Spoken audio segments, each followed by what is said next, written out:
C'est tous les jours de manche avec Arnaud Demanche qui nous rejoint.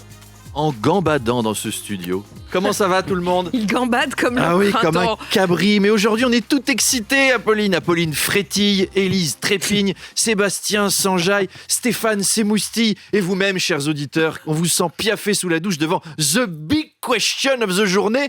Que va dire le Conseil constitutionnel sur la réforme des retraites ? Excitation, excitation. Est-ce que cette loi est conforme à la Constitution ? Oui, non. C'est le final d'une saison de Game of Thrones. Chez les éditorialistes politiques, il y a une ambiance de fou. Benjamin Duhamel, tiens, notre jeune éditorialiste de 19 ans, celui qui est surdoué. Eh bien, il est excité, comme la fois où Michel Alliot-Marie lui a fait la bise quand il avait 13 ans. C'est les premiers émois de l'adolescence. C'est le moment où la patronne du RPR te révèle que tu es un homme. Alors, le Conseil constitutionnel est surnommé le Conseil des sages. On a bien l'image de ces vieilles âmes vénérables qui portent la connaissance en position du lotus, un peu comme le Dalai Lama. Enfin non, plus comme lui d'ailleurs. Depuis qu'il s'est grillé cette semaine. Enfin, je pense que les mamans qui nous écoutent seraient pas contentes si Alain Juppé demandait à leurs enfants de lui sucer la langue. Quand même, ce serait... Suce-moi la langue. Alors, oui, effectivement, vous avez l'image. La voix. Dans les têtes pensantes du Conseil constitutionnel, il y a Alain Juppé, effectivement, qui disait hier en interview, écoutez, c'est bien qu'on nous demande notre avis sur quelque chose. Ça nous donne un truc à faire entre les sudoku et petits secrets entre voisins. Effectivement, on examine la loi aujourd'hui après la compote. Ensuite, nous aurons notre cours de danse country. Aujourd'hui, d'ailleurs, on apprend le Madison. Allez!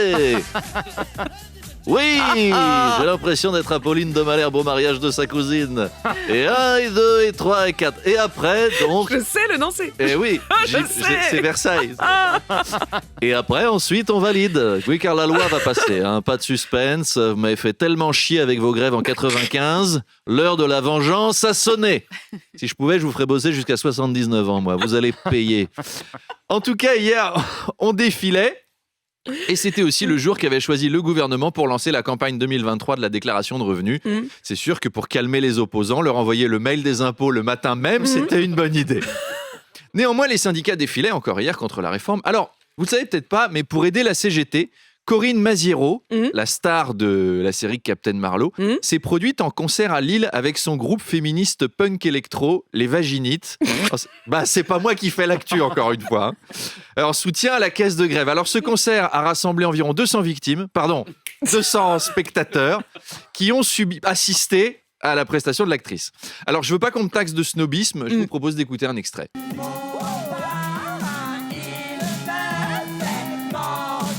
Ouais.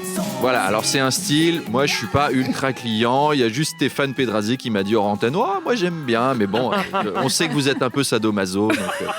Mais moi honnêtement, si je milite à la CGT, au bout d'une heure à ce régime, je rends ma carte du syndicat, j'accepte de bosser jusqu'à 75 ans. Ce groupe peut-il être utile au syndicat ? Pourquoi pas, mais faut le faire dans l'autre sens. Je propose que Corinne and the Vaginites joue un concert devant l'Élysée. Alors là, oui, Macron, il tient pas une heure. Au bout de 45 minutes, il cède sur les retraites, il remet l'ISF et il nationalise total. Allez les filles, faites-le. Musique ! Va manger tes morts, va manger mes morts. Ouais, c'est ça. Voilà, c'est un style quand même. À quand l'album ? C'est autre chose que le dernier Céline Dion. Alors, tout autre sujet, Arnaud, qui fait beaucoup parler. L'actrice espagnole Ana Obregón suscite la polémique en ayant eu un enfant à 68 ans, en utilisant les spermatozoïdes congelés de son fils décédé. C'est pas vrai, Si, c'est vrai. Bah voilà, on parlait d'artistes qui ont des idées originales, en voilà une autre. Vous voyez, c'est à 68 ans en plus. C'est pour ça qu'en EHPAD, on leur fait faire... Son fils. Ça a l'air de vous, non, mais du coup, vous tomber de votre chaise. Ouais, ah oui, mais alors attendez, ça on va y réfléchir. Mais c'est pour ça qu'en EHPAD, on leur fait faire des activités aux vieux, des puzzles, du tricot, vérifier la constitutionnalité des lois, parce que si vous les laissez en roue libre, voilà ce que ça fait le troisième âge. Ça fait des fécondations in vitro avec les paillettes de leurs propres enfants, n'importe quoi. Les seniors, vaut quand même mieux leur faire un atelier gommette qu'un atelier gamette. Alors, je vous demanderai d'être attentifs, justement, parce qu'on va parler généalogie. Je sens que vous vous allez allier sur le terrain. Ana Obregón devient donc la mère de la grand-mère de la fille de son fils, qui est aussi son fils. Donc, la petite va être la fille de la mère de son père. Ok ? Donc, c'est aussi la sœur de son père. Ouais. Donc, son frère a eu une fille dont elle est elle-même sa propre nièce. Voilà, c'est un arbre généalogique qui commence à faire un cercle. Ouais, Non, mais je pense qu'un ça jour- s'appelle l'inceste en fait. Bah oui, ça Oh s'appelle la complication. Je pense qu'un jour, on a dû l'insulter, cette fille, en lui disant vas-y, nique ta mère de tes morts. Et ben voilà, grâce au progrès de la science, Bah, là, c'est la merde, désormais c'est bon. possible. Alors elle, comme elle a eu un enfant avec son fils, c'est la conjointe de son fils quelque part. Ouais. Donc c'est sa propre belle-fille. Ah ouais. Du coup, ça devient aussi sa propre belle-mère. Non mais tout le monde cherche à éviter de passer trop de temps avec sa belle-mère. Là, pas de bol, ça devient toi. Enfin voilà, je vous laisse réfléchir là-dessus tout le Ah, week-end. je vais réfléchir là. Bon courage. J'ai l'impression que ça sent les effluves de pamplemousse dans ce studio.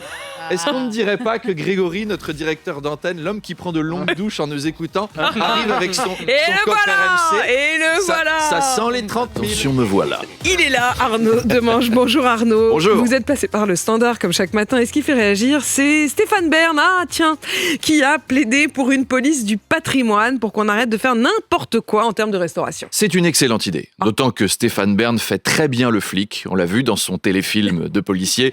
J'imagine déjà le travail de la police du patrimoine. Personne ne bouge. Police du patrimoine, posez ce fauteuil Louis XV. Put the Louis XV furniture down. Agent du patrimoine, agent de restauration, tu me reçois, Jean-Hubert? Nous venons d'interpeller un forcené qui a confondu un bahut en merisier Louis-Philippe avec une commode Charles IX. Faites envoyer une diligence de la Bravem au château pour l'enfermer dans un cachot avant que la police du bon goût ne le transfère au tribunal du rempaillage de chaises. En tout cas, ça fait réagir, notamment Ulysse du 31 à Toulouse, qui nous dit « Il a raison, Stéphane Bern, le patrimoine français est en danger. Moi, par exemple, je reviens de la manif à Paris.